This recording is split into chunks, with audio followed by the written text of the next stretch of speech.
Jewels of the intelligence community. It should be noted that documents dating from World War I, such as the formula for invisible ink, are still classified, and that no serious secrets have ever been or ever will be willingly divulged. What did become public was only the tip of the iceberg, because mind control techniques and related technology work well. Human beings can be made vulnerable to manipulation and can be used unknowingly in intelligence operation. The technology that has evolved is very powerful. In fact, it is the ultimate weapon, and the penalty for revealing these secrets is false imprisonment and assassination. For any new weapon system, it has always been necessary to test it to refine and perfect the weapon, whether chemical, biological, or nuclear, or in this case, microwave and radio frequency radiation weapons. Human beings have been used to perfect nuclear, chemical, and biological weapons by both the United States and its enemies. These experiments have historically been carried out both in times of war and in times of peace. The only proof of human beings ever being used as experimental subjects in the development of microwave non-lethal weapons was from captured Japanese documents at the end of World War II. Their civilian scientists had used prisoners of war in the laboratory. The POWs were cooked to death through microwave heating in terminal experiments. HAARP has announced several other programs and campaigns, and there's two areas that I got very concerned about. One was weather modification applications. The other was the effect on human beings. If you can modulate a signal that the brain locks onto, recognizes, and begins to mirror or follow the frequency following response, the brain rhythms change, then it creates a chemical cascade within the brain, and the emotions change.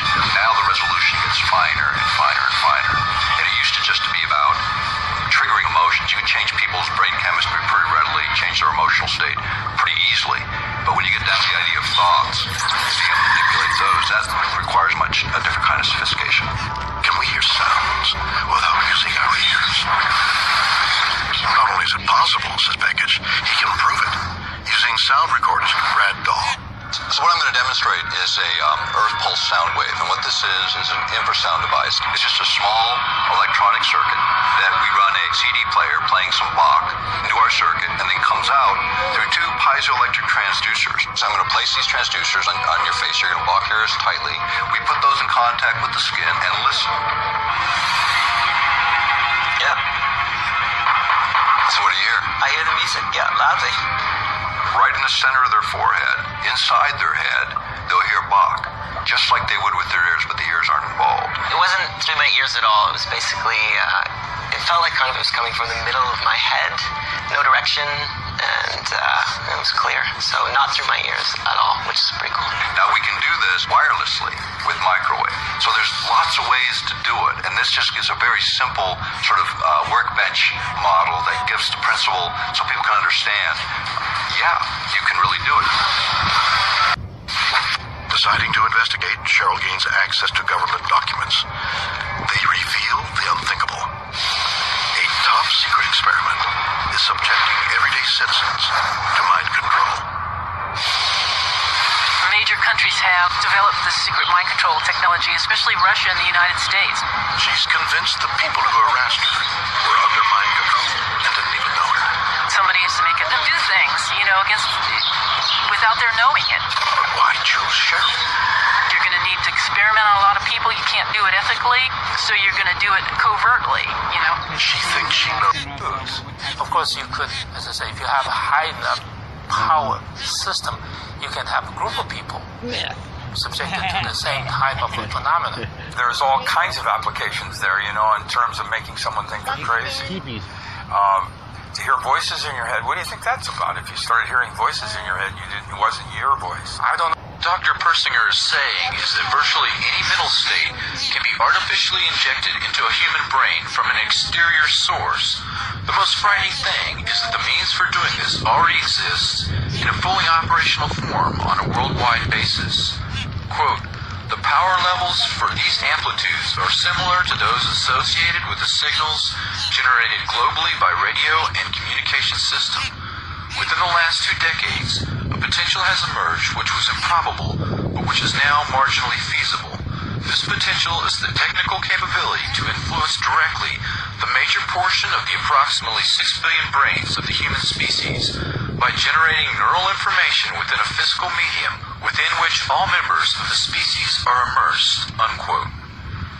Dr. Persinger's message, minus the jargon, is that the entire human race can be controlled through the use of electromagnetic influence piggyback on television and radio networks or other technological means. Effectively, all consciousness is due to electromagnetic patterns generated within the brain.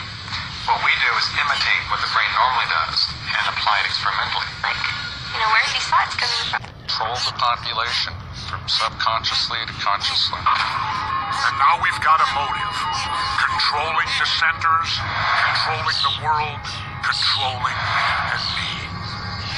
Who are the controllers? I mean, is that our president? The Federal Reserve? No. So these are people within our government at a certain level making these decisions, and they're not necessarily our president or our elected officials. That's exactly right. Wow. That makes it even more difficult because they can't be removed. They can't be removed. They're difficult to find. They hide in the dark crevices. Why are you laughing at me? You worked for these people. You worked on this. You helped to develop it. I was naive. I did not know how the technologies were going to be put together in the ultimate weapon created. You're not still working for them. No. You're unequivocally looking me right in the eye right now, and you're telling me you have no more to do with this, and that you're out to expose it? That's correct, sir. With your background and what you know, can you give us a hint on what we ought to do? No. No. Is it too late? I actually believe it's too late. So what you're telling me, every one of us should be in fear of this because every one of us at some point will be targeted? Technology's advanced that far. One of the men behind the technology admits he created a monster, an experiment in control, gone out of control. And what's worse, there's no telling how far it will go, or if it can ever be stopped. In San Diego, California, Woody Norris, developer of the LRAD, describes another of his acoustic technologies known as hypersonic sound. It's kind of like radio stations, except in this case, you don't need a receiver. To hear a radio station, I gotta have a receiver. With this, the mixing actually happens in the air, and you hear it without any other device. So if I aim it at you, and it happens to hit both of your ears, and I'm reluctant to say this, it'll be as though the sound is inside your head.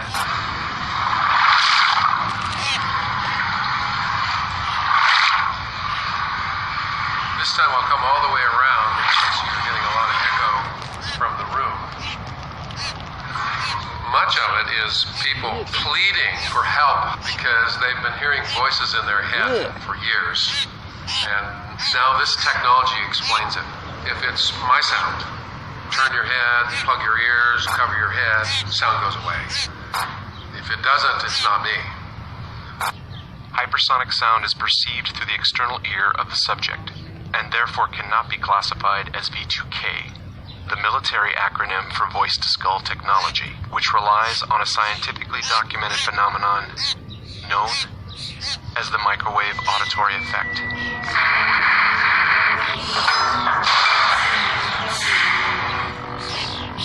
The observation of the phenomena came way back during the Second World War, and the radar operators, accidentally noticed that when they stand in front of the radar, sometimes they can hear clicks in their head. Somebody by the name of Alan Fry, who had talked to some of the radar operators based on their report, and conducted a very simple laboratory experiment. Indeed, showed that human beings can hear the radar pulses. They were not just making it up. They wanted to know what the significance of something like this would be. Man had another sensory motor input. And of course, the possibilities are staggering. Like you have another sense like sight, only you're not using it. What do you think that would imply? If you're walking around being blind to something that's constantly giving you inputs, but you're not aware of it. Well, the first implication on that would be a weapon.